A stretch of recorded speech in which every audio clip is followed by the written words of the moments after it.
Yo, what's good, Raider Nation? This time there's no intro. I'm not on my computer. No intro. Nothing to start off with other than hope you have a good day. It's Wednesday. We're heading Thursday. Say what's up, Dustin. Salute Raider Nation. Appreciate all you guys, man. Yeah, salute everyone. Uh, so we're nearing the season. Becoming more evident, and as Dustin and me have talked, we know this. The Raiders low key are becoming an underrated, and I like it. I love it.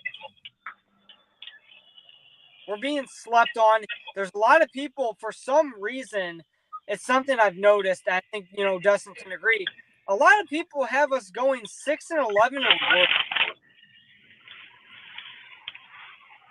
and I don't think either me or Dustin agrees or understands this because the thing is, right, and we were 6-11 this past year, and we had the 11th ranked offense or 12th ranked offense with Devontae and Jacobs as the only two pieces that came in and played. This entire year they played at higher. They played at the highest levels of this team. But when about it,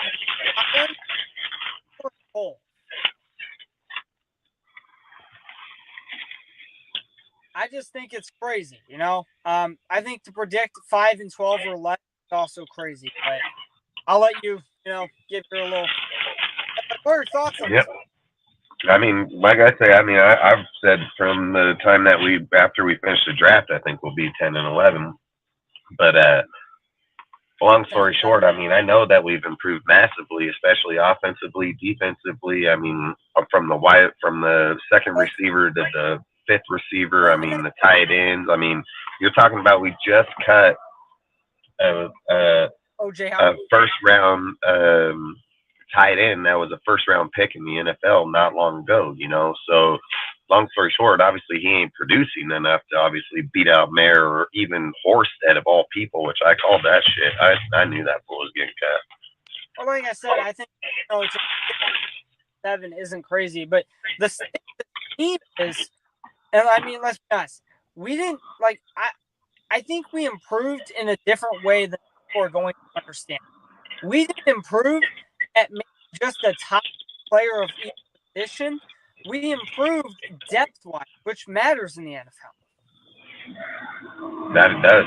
It's massively. I spoke on it last year when everybody was talking about Ziegler and them and how this team wasn't supposed to be a playoff team, this, that, the other. And I spoke on it numerous times about, if the team's healthy and all the people are here, then I would say it's a playoff team. But the fact that everybody's not like healthy, nobody's here, then it can't be a playoff team. In people's minds, they look at the team and they say, when he inherited it, it's a playoff team. The only way those contents even make sense is if the team is healthy in the season period. Half the players weren't even there, including Waller, Renfro, and so on. So to sit here and look at our team right now and say that the offense isn't better in tight end, wide receiver, even O lineman with the additions of Moody and them sitting in the backfield, Curtis, numerous people that are there. Wagner and so on. I can't see us being worse. Defensively too. We're well better defensively. Go down the line. I just think I fully believe it. I think too many people have been given a platform to speak on because, like, if you were to actually come in and do your research on this team, you would know we are miles ahead. Like last year, let's be honest. What other coach had two players only show up on the offensive end and had a top 12 season? We were top 12 in offense. So that's my point to that, right, is the people that are to suggest that we have a weak coaching staff, you're out of your mind because this isn't a weak coaching staff. Listen, I don't think it is, right? And I think McDaniels. Look, the Broncos, we most definitely don't have a weak coaching staff for goddamn sure. No. And for people to sit and say just because Sean Payton went to the Broncos that they're going to be a better team is delusional shit, because Sean Payton was over there with the Saints minus Drew Brees with the same exact team, and he chose to retire than to play with that team and reconstruct the team. A year later, they've already restructured the whole entire roster, dude. Got players in there to help try to win right now.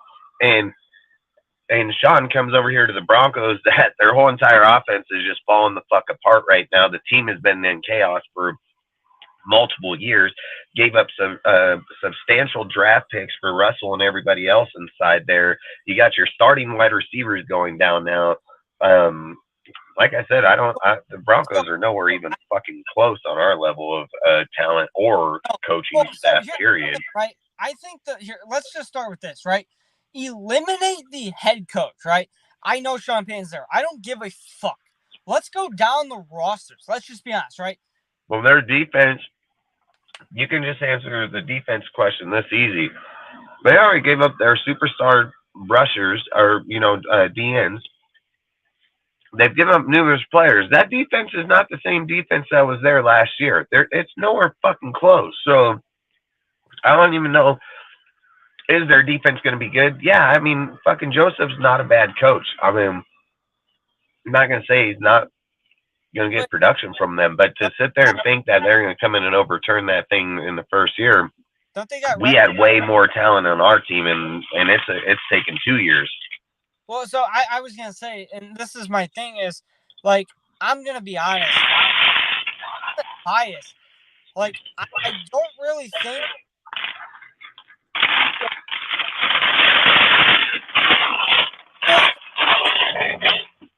is one I heard this offseason, because I made a post on this, right? Go follow the Silver and Black Report on Instagram. That's where I am. That's where I make my post. This team, like, all the way across the board, we were top 12 in offense, and you're telling me we improved our depth. We're not going to have to give snaps to Mac Hollins and Keelan fucking Cole. It sounds like these guys, and it sounds like this too. The biggest thing, this is something I've heard multiple times. It's continuity. These guys are they're acclimated to the system. They said that they're all kind of getting familiar with it. I think that they're all going to be fine. Trayvon Merrick, he's gonna. I think most of these guys that we have are ready. They said the second year guys, some of the second year guys in the system have talked about being, more familiar with this stuff, which is nice. Because I think having that continuity of year two is going to really help this roster. Yeah, I mean, I agree 100%. So, I think it's mind-boggling, because I don't think, in my mind, I really don't think that people are taking the time to actually evaluate this team, because I really think some of these guys are just coming up with this opinion like, it's the same team. Go watch this offseason. Yes, we can admit this. We didn't make the sexiest moves, right? We didn't go pick up the best free agents. No, we picked up guys that are better for this system. Jimmy G is a big upgrade over Derek Carr, because, for one, he's not going to throw as many picks. I mean, he doesn't throw that many. He makes quicker decisions most of the time, right? He's already known this system. I think that, and already thriving in it too. I think Jimmy G is going to be better than Derek Carr was in terms of his stats. I think Jimmy G. This is all Jimmy G only needs to do this, right? Let's be honest. If he goes out there and gives us a 27 touchdown to like 7 interception season, we're probably going to win more, because we have those less interceptions. And I think he's also Jimmy G for the system. Also, I found this out. He completes more than 50% of conversions on third down. So he can further the drives on those drives that Derek Carr couldn't get past. Maybe Jimmy G can do that. Oh, for sure. I think that, maybe Jimmy G isn't the bigger name, right? Let's be honest, he's not. But he's the better quarterback for this system. And I think for anyone, because I've heard this too, for anyone to suggest that we need Josh Jacobs to be good on offense is crazy. Yeah, I mean, I've said I think Josh is going to help you win. Yeah. But we don't need him to win. I mean, I've said it a bunch of times. Josh McDaniels has 5 rings calling the offense and never had a player like Josh on his team. So at the end of the day, the only reason people say that is just because they're jocking an individual player over the shield. They jock people instead of, like, they call themselves Raider fans, but they put players before the shield. If the organization decides that he's not the guy, he's not the fucking guy. And that's that. Yeah. Listen, we don't need Josh, right? But I guess my very first question of tonight's show, because I'm going to give an actual question here. What position do you feel is going to make the biggest jump from this past year to this year? That's a tough one. I mean, I know it's, to me, I don't know. One of my answers, I feel, could be wide receiver, because I think that they've made a tremendous jump at the wide receiver position. yeah, I mean, safety, wide receiver. I mean, corner, maybe. I wouldn't say corner. I mean, I would go D line before I'd probably hit there. I mean, I'd probably say in the safety. I mean, bringing in Epps, that was a massive fucking add to the team right there. Having Johnson, drafting Smith, Paulo coming on. I mean, I would probably favor the safety room a little bit. That they got a lot better. No, I think the safety position truly isn't going to be a weakness. I think all these guys, like, here's the thing, right? This is what I really like, and this is, I think, what we're going to see, right? We're going to see 3 safeties out there quite a bit, it sounds like. And it sounds like Isaiah Polamalu is really pulling through with some of these when he's getting his opportunity to be on the field. I truly think he's going to be someone that takes a big jump. For specifically corner-wise, you have those young guys that can make those jumps. Like if Tyler Hall can come produce for, whenever he gets on the field, that's good, right? And then you have Sam Webb, who's really young. He's like 23. He's coming into year 2 of this system. I think he's going to play pretty well. But Marcus and already got a pick in camp too. Yeah, I think he got the first pick of camp. But Marcus Epps, I liked the most because I think we're going to finally get to see Trayvon Merrick be I think he's going to be the full-time free safety mainly. I think he's going to be the main free safety out there, and I think he's going to produce better than he's produced than any year. I just think he has better help around him, and I've spoke on this numerous times about Morick isn't a man safety. Morick isn't I'm better than you type safety. He's good when everybody else is good. So when everybody around him is doing good, that's when he's doing good. So no, I think there's a different deal. There's a difference in there when you're doing when you can put players in certain positions that man up on their own and play the scheme regardless of what it is. I've said more depends on the safety, the linebacker, and the other corner, or the other corner over there to help defend him, to let him play the game he needs to play. And there's nothing wrong with that if you have a good team built around, which we do this year. So for me, like I said, I don't think Morick's going to struggle too bad. I think Morick will be a lot more on point this year than he was last. Secondary as a group is going to get it. One second here. Let me try one thing. Okay. I think the entire safety group is going to, as a group, I think it's going to be much more improved. And then, I think that, your corners, I think that Hobbs is going to be able to put it together this year. And whoever this regime is to say, hey, you are going to be there. You are going to be on that field week 1. I trust them, and I listen. The depth here, I'm speaking on it because it's something that we didn't have, and I think truly that was our biggest weakness, not actually having that depth. But we're also one of the youngest defenses in the league, as far as I know. Oh, walk. Bye. Fucking thank God I can go back in there. What happened? Everyone. Oh. Fuck. the fuck is everyone running from? Okay. But I think this entire group as a defense is going to be, they're going to go hold their own, unlike this past year. But this depth thing, it was our true big, because, it really wasn't a good group.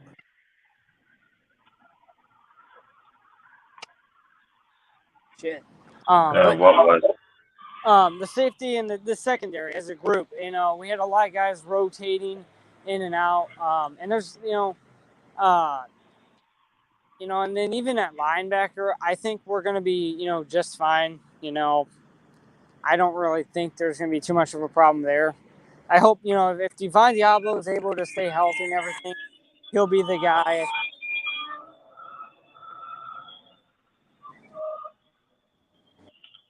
Yeah, I mean, I think Divine. I mean, the way that Robert talks on Divine, man, he says he knows the system really well, dude. Like, he says that he knows that defense really, really well. So, I mean, like I said, Divine and them are all going to be pretty good people.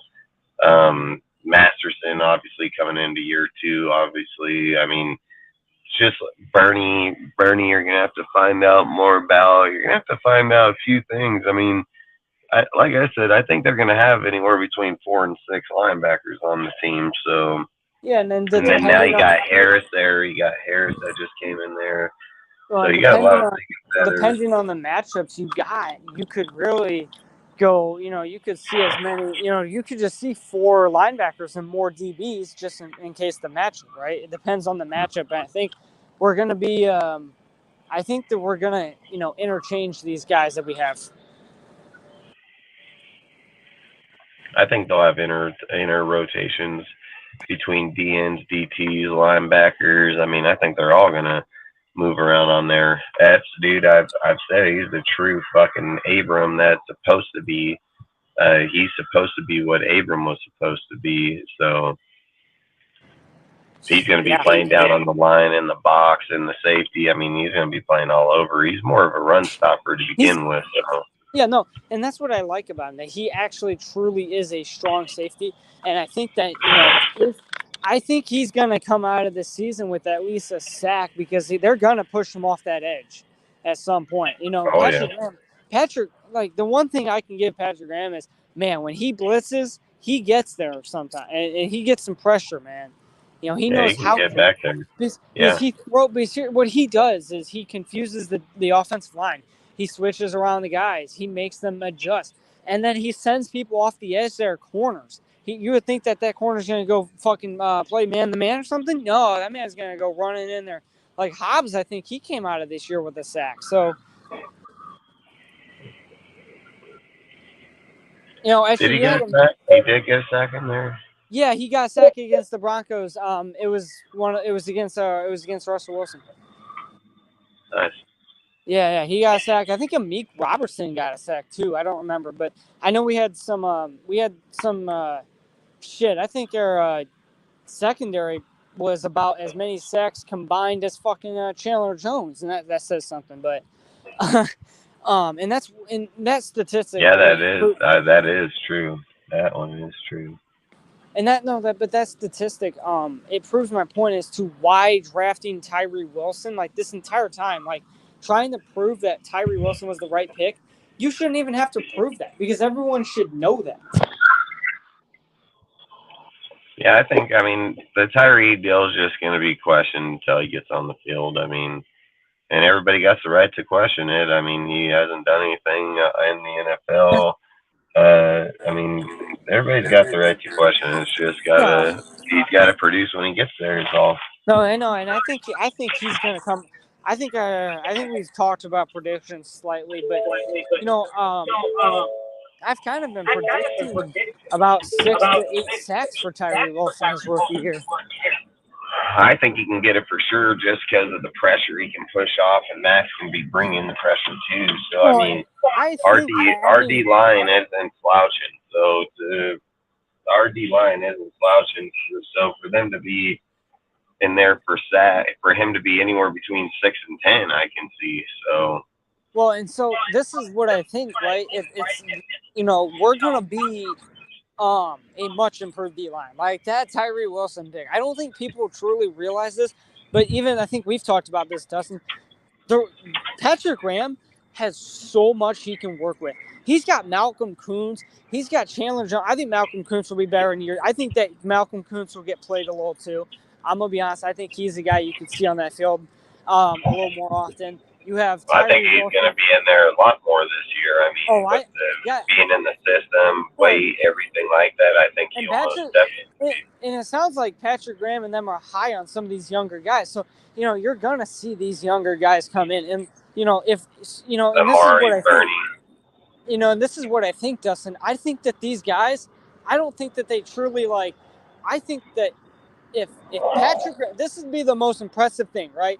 If Patrick Graham is to come into this year and give the younger guys a big shot to come in and play more, and they still produce as like a 21st ranked defense, that would be impressive because that's your younger guys. Those are the ones that are supposed to struggle, right? Get the struggle out of there and let them play, man. And I think you're going to see a very big road. I think, and here's the thing. Patrick Graham has a lot to work with. Like Tyree Wilson can play on the inside, or Chandler Jones can play on the inside while they get pressure on the outside from Tyree Wilson and him. And you know what? Maybe Chandler Jones comes out of this year with a 6-sack season because, oh no, he's not getting double teamed anymore. I don't think Chandler Jones is going to be getting double teamed anymore that much. I mean, Chandler can come out with 10 shots. I mean, Chandler has that capability, dude. And just because he has a down year doesn't mean he can't go back up either. He's in good shape. He's healthy. Yeah. I mean, I think he's going to be healthier. Gets better and our system gets better, Chandler can most definitely beat more in games. I mean, no, and I think this is what I think the biggest thing is that these guys knew, like from watching this previous year. I think this is another big thing is they, yes, they want a future guy, right, with Max Crosby. But number two, they want to preserve Chandler Jones because if they want to truly make a playoff run, Chandler Jones is going to be tired if he's the number 2 edge. I think by the end of the year, you could see Tyree Wilson being the second best edge on this team. Yep, I agree. And I think when you come out of this year, say we do make the playoffs, guess what? Chandler Jones is still going to be healthy because he's not going to play 95% snaps this year. He's going to play probably like between 80 to 85. Yeah, because I think he'll still have he's going to still have a high count. I mean, they got money invested in him. They got history with him. He's a high productive. Yeah. He's one of the most leading sackers in the whole NFL. Yeah, they're going to give him the snaps, but it's not going to be. I don't think it's going to be 112 sacks or more. Yes, 112 and a half sacks or something. He's up there with some of the most sacks, but I think to suggest this is also something that's mind-boggling. Like people are talking about how what if Tyree Wilson struggles a lot? We still have Chandler Jones out here. It's not like Chandler Jones is just dead. And I mean, this D-line I don't think is going to struggle that much. I think it's going to be a much bigger improvement. I think, to be honest, I think this is another thing. We talked about coaching a little bit. I think the coaching improvement at D-line was a big thing for us. Well, dude, I mean, Chandler's 100% starting at the DN. Yes. Tyree is not coming and starting over. No, that's what Chandler right now. That's not going to happen. No. But he'll get rotated and accumulated, but he'll get rotated between DN, DT, and linebacker. So yeah, no, Tyree Wilson is going to be a weapon to use on defense. Not going to be lined up at the same place.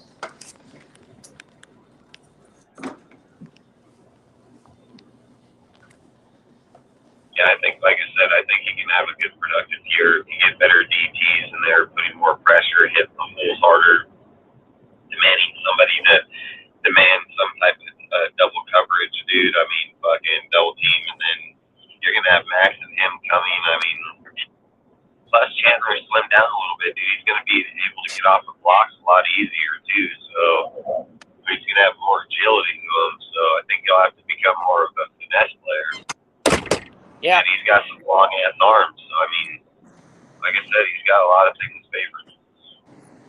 Absolutely. And I mean, I can't wait for this year to start because I made a post on it of all these people that have predicted the 5-12 and less. Now, they're not all of them, but there's quite a bit of them out there. And like I said, I just can't wait to prove people wrong because I think this is about to be a prove it year for this team. And I think Josh McDaniels and them, I think if you make the playoffs in year 2, yeah, you're setting yourself up big time. Yeah, facts. And I think that they already knew that. Like, I know I said it last year. I mean, I said last year this is exactly what they were going to do. I said they were going to rebuild it, get depth players, because they already knew that they shot themselves in the face with the year before, last year. I mean, I've damn near called everything they're doing just because that's the way they roll in New England. So for people not to even notice that, I think it's crazy to even begin with. Yeah. Well, I mean, like, I still have us, I think a lot of people, I don't think they realize how, because we do have a good coaching staff here. And I think to suggest that Josh McDaniels was a big reason why this team was bad is a big thing that's just, for some reason, it's been out there for so long. And it's, one of the worst narratives because what he did when he came here, he played 2 offensive guys, and then the rest of the team didn't show up, and he still produced top 11. That, to me, that tells you something because he has the exact same division record as John Gruden here, fucking outside of 1 year where he beat the Chiefs. He has a better first season here than Gruden. I mean, his offense is way farther ahead. I mean, they could take it for whatever they want. They could take it for whatever they want because they're probably fucking dumb anyways because they'll say Gruden and Paulie were okay, but fucking Graham and Josh ain't. But Josh had a better first season offense than Gruden did, period. Yeah, I was going to say one of the worst things I've also heard with everything, something I've noticed is the fans are harder, and this is true, they're harder on McDaniels because let's be honest, when we go back to the Gruden era, or when we go back to Gruden, when he first came here, was he scrutinized for rebuilding? Was he scrutinized for having such a shitty team? They're just doing that because he's a Patriot. It's the only fucking reason. It's the only reason that they're even bringing it up, dude. Yep. Because he's a Patriot. If he wasn't a Patriot and he came from a different organization with that record, nobody would say shit. No one would even say nothing about him. It's the fact that he comes from a fucking New England Patriot. That's what I find. That's the only. Yep, that's what I find funny about this entire thing. No one wants to be up and listen. I hated when we first got McDaniels and people were like, "Oh, here we are, the Patriot way." Yeah, motherfucker, the way that's only been known to win, fuck for 20 years. And they're gonna continue to know how to win. And Josh is a big part of it. Josh was just as big a part in it as Bill was. Dave Ziegler and Josh McDaniels are not dumb. They know what they're doing, and they're gonna make this a championship roster within the next, I would say, the 2-3 years. I think within 2 to 3 years we'll be contenders. I've said 2-3 years total. So if they go these next 2 years after this year, because this is their technically first year with how they want to build the team. Yep. So year 4 of his contract, I mean, they should be rolling just fine. I think even by next year, to be honest. And what happens if he does it this year? Then everybody's gonna dick ride him, just like I said, and everybody's gonna be like, "Oh yeah, look how good he is," and blah blah blah. No, it's absolutely right because we're going to have the people that are like, "Oh, we knew he was good," but yet we're hearing people talk about how he's a bottom 5 coach in the league, which is so crazy to me, man. It truly is. Yeah. And I mean, I can't wait because you and me are going to be right on top of that when they start dick riding him because hey, if he comes in this year, right, and wins a playoff game at least for the Raiders, we're never going to hear the end of him. That's that. That's why I say a lot of people will change and switch up here once he starts winning, dude. I guarantee it, dude, because that offense is way better, so they're not going to have to to depend on the defense as much, but the offense should be able to score a lot easier, or put them in scoring options a lot easier for sure. So, and I think this defense, to be honest, is going to have. I think they're going to have like double the turnovers from last year. I can see it. I think I can see about maybe between 8 to 12 picks.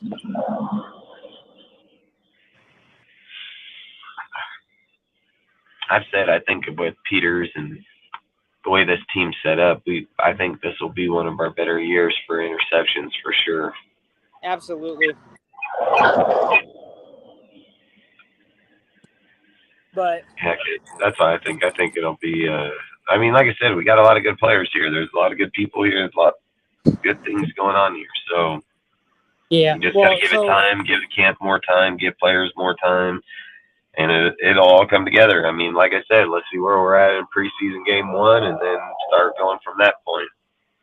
I think, I mean, I can't wait for the NFL season to start. Y'all, I'm going to go back to recording live reactions of the games. Not, of course, the game because I can't record it, but, you'll get to see my reaction and we'll talk. But, I'm expecting big things from the Raiders this year. I think that we can get, anywhere between – I said it on my latest post, if y'all go check it out, between 9 to 11 wins. That's where I predict. Yeah, I mean, I think I've said 10-7. I think 10-7 is going to be. If we come in and we're 10-7 and we win one playoff, we can be better and we can be worse. So we can be better, we can be worse. I just think solid 10-7 with the way we are. I mean, that'd be perfect. That's a winning season. That's a winning season. Like then they can talk about having a winning fucking season. Even if we don't make it to the playoffs, it's still a winning season. I think if we go 10-7 and then we win one playoff game, we're ahead of schedule. Yeah, I mean, we got to get into the playoffs first, and I think when Josh gets to the playoffs, he's got a lot of familiarity in those type of games, big game moments. So, like I said, I think Josh is going to do just fine. I mean, I've said I don't think about him not just beating the shit out of the fucking Chiefs either. He almost beat them in their house the first fucking game he played them, dude. So, in a hostile environment. So, I mean, obviously Josh knows what he's doing, man. So, we'll just have to give it time and see how it goes, man. That's about the best I can say about it. He's just going to have to see how it goes this year. Yeah, no, I mean, and once we get out of this year, then we'll be able to really, truly evaluate where we are. Yeah. But, I've already said it, man. My predictions, 10-7 or 11-6. And, here's the thing, right? If we were to say McDaniels comes out of this year with even like a 5-1 or 4-2 record in the AFC West, okay, yeah, we're going somewhere then, right? We can work with that. Yeah, that's facts. I think if we even upset the Chiefs,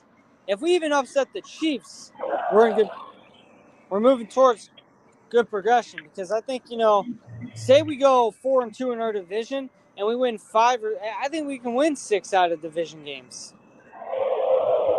Yeah, I think we can. I think, like I said, I think we can beat the Chiefs, man. I mean, I think we can beat the Chiefs. I think Josh knows I think Josh knows the division really well. I think he knows the people here in the division. Oh, yeah. No, he knows people try to put the Chiefs over us instantly, but fucking at the same time, fucking Josh went in there and 17-0'd them in the first quarter, dude. I think it was 17-0 second quarter with 9 minutes on there. So if he would have held on to that win, if we would have held on to win that game, man, that would have been the highlight of last year. Yeah, but a bunch of bullshit calls came in, a bunch of bullshit deals started happening. So it's kind of tough to win games like that when they feel like they're already rigging them. Yeah, no, that was a rigged game. I don't care what people say. That was rigged as fuck. But you know what? Never mind. It don't even matter. I can't wait to prove people wrong. We'll be back with live reactions this year, of course. Anything else you want to say, Dustin? No, not right now, man. I mean, like I said, get through this deal, come live next week, and we'll probably have a lot more to talk about, knowing where our players are in camp by then. So,